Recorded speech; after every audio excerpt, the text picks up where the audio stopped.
How are you working with businesses to limit deforestation in the Amazon? So there's a continuing challenge that we're facing on the planet, right? And that's that we have, on the planet right now, we've got, a little over 7 billion people. When I was in grade school, there were 4 billion people. We've almost doubled that in, just a chunk of my life. We're steadily heading towards 9 or 10 billion people living on this planet by, 2050.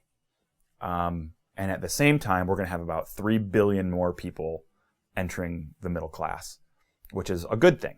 I mean, this is, these are people that have been raised out of poverty, who've raised themselves out of poverty, who now have expectations to be entertained and fed like people in the developed world. And this is largely a really good thing. The challenge is you need to feed and entertain those people as a planet that has some finite resources.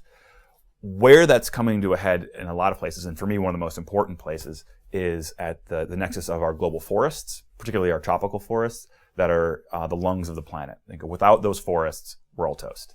I mean, it's just what those forests provide in terms of the climate it's irreplaceable. But what you have is at this intersection, you have need for more food, and particularly food for the emerging middle class who like to eat meat.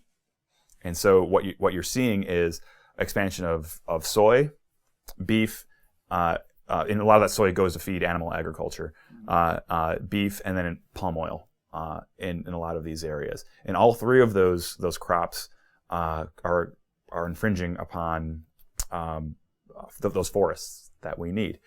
So. And I'm not alone in this. My organization isn't alone in this, but we've been, trying to engage, understanding that since that is one of the biggest pressures on the forest right now, we want to engage the companies that are doing they're part of that value chain. They either grow the food themselves, or they buy it, or they manufacture it into other things, or they go and they make hamburgers or something else.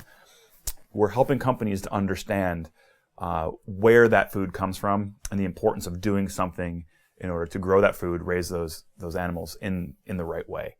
And what that means in practice is a lot of companies have taken commitments to say, we want zero deforestation in our supply chain. The challenge is it's a hard thing to do because supply chains are Byzantine and opaque. They can be extraordinarily complicated. You don't always know where something's coming from. And tracing a soybean from a piece of tofu or in cattle feed all the way back to a specific plantation can be very, very difficult, given the way that commodity agriculture is structured. So we're working with companies to understand where that stuff comes from and to not accept it if it's coming from places that are infringing upon the Amazon or other big forested areas.